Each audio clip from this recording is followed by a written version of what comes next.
India versus Japan, a country comparison.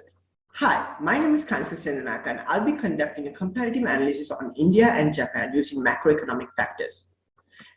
And these are the topics I will be covering in my presentation. Introduction. A comparative analysis between India, which is a South Asian country, and Japan, which is a Southeast Asian country, if not a Confucian Asian country, will be done using a PESTLE analysis. India, officially known as the Republic of India, is the seventh largest country by area and the second most populous in the world with more than 1.2 billion people. Attaining independence in 1947, the South Asian country is known for its cultural diversity and is also among the world's leading democratic countries. For the past decade or so, India has been experiencing constant growth in GDP, along with the continuous growth of liberalization from 1991 till date.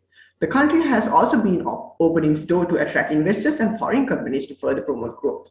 On the other hand, Japan is a small but articulate country. They are advanced in telecommunications, yet follow a patriarchal family system. Over 100 million residents live in Japan and are forced to live in specific locations, and their relationship with several countries is questionable. What is a PESTLE analysis? It's basically a framework used for scanning and analyzing an organization's external macro environment by considering factors which include political, economic, social, cultural, technological, legal, and environmental. Firstly, political factors. Being one of the largest democracies in the world, India runs on a federal form of government. The political environment is greatly influenced by factors such as government policies, politicians' interests, and the ideologies of several political parties. As a result, the business environment in India is affected by multivariate political factors. The taxation system is well developed, and several taxes such as income tax, service tax, and sales tax are imposed by the union government. Other taxes such as octroi and utilities are taken care of by local bodies. Privatization is also influenced, and the government encourages free business through a variety of programs. On the other hand, Japan is a monarchy, but the current emperor Naruhito has a little say in the country's political developments. He's a figurehead, a symbol, but the country has many political parties with stronger influence. After the Japanese vote for a party, the prime minister is elected. Unlike the emperor, the prime minister has influence over the country, especially regarding political and economic laws. Japan is connected with G8 and ASEAN. They have a rocky relationship with Russia, South Korea, China, and Taiwan. Disputes are related to resources such as natural gas, oils, and further marine resources. Secondly, the economic factors. The economy of India has been significantly stable since the introduction of the industrial reform policies in 1991. As per the policy, reductions in the industrial licensing, liberalization of foreign capital, formation of FIBP, and so on has resulted in constant improvement of India's economic environment. The country registered a GDP of 5.7 trillion US dollars in 2013, following a further improved GDP growth rate of 5% in 2014 as compared to 4.35% in 2013. On the other hand, the Japanese economy is strong. In fact, it's in the top 5 largest economies in the world. A strong emphasis is placed on its education system. At one point, years ago, students went to school 6 days out of the week.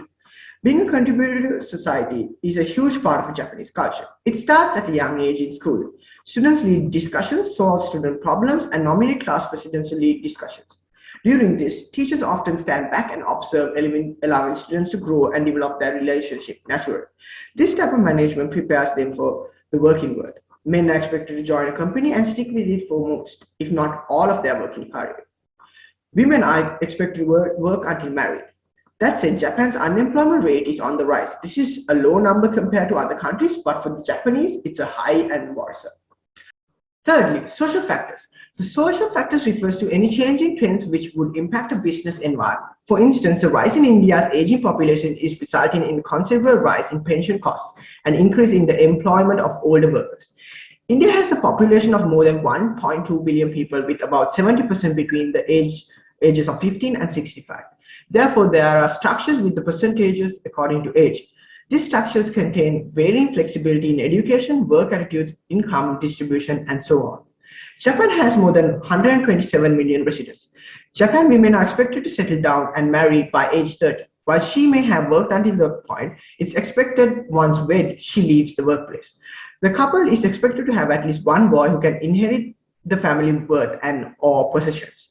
It's a patriarchal system. However, birth rates have been low between monogamous couples over the last couple of years.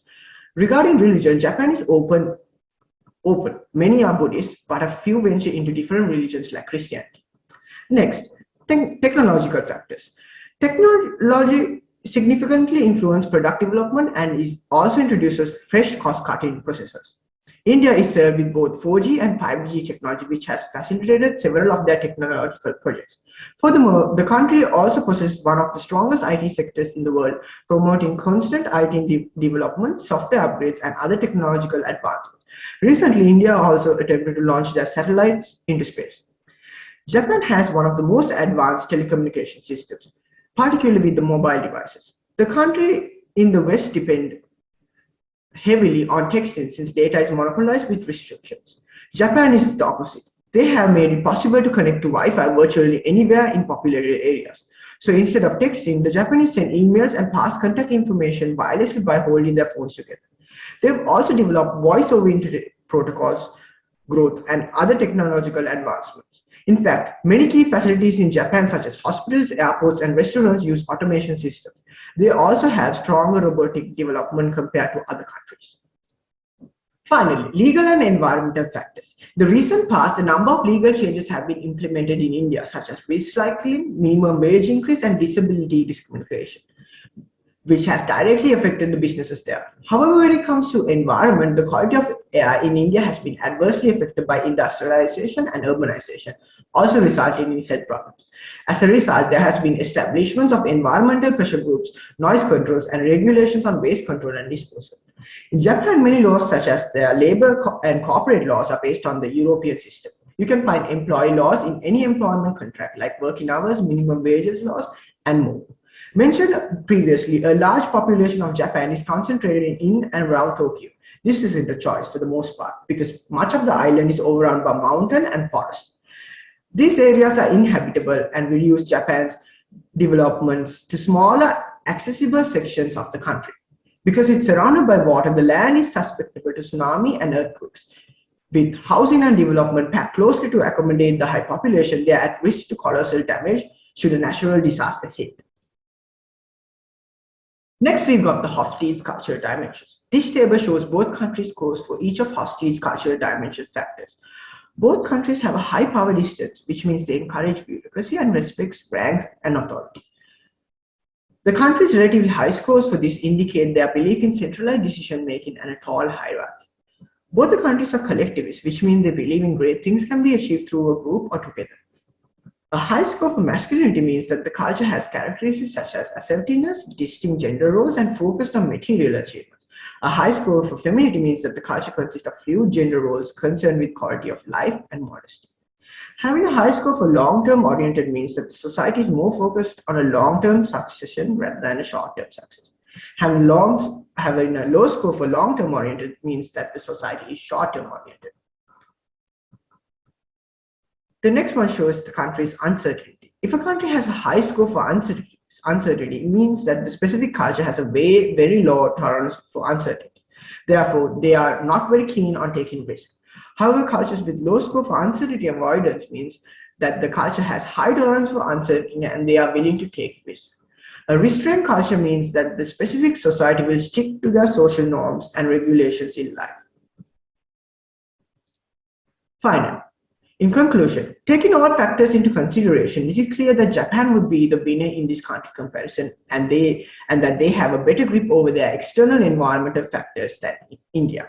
The best example for this is the recent COVID-19 pandemic and how both countries faced the pandemic. Japan faced the pandemic far better than India, and also they were able to host the Olympic Games successfully in Tokyo while the pandemic was going on.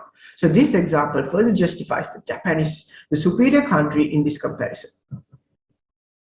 Thank you for listening, and these are my references.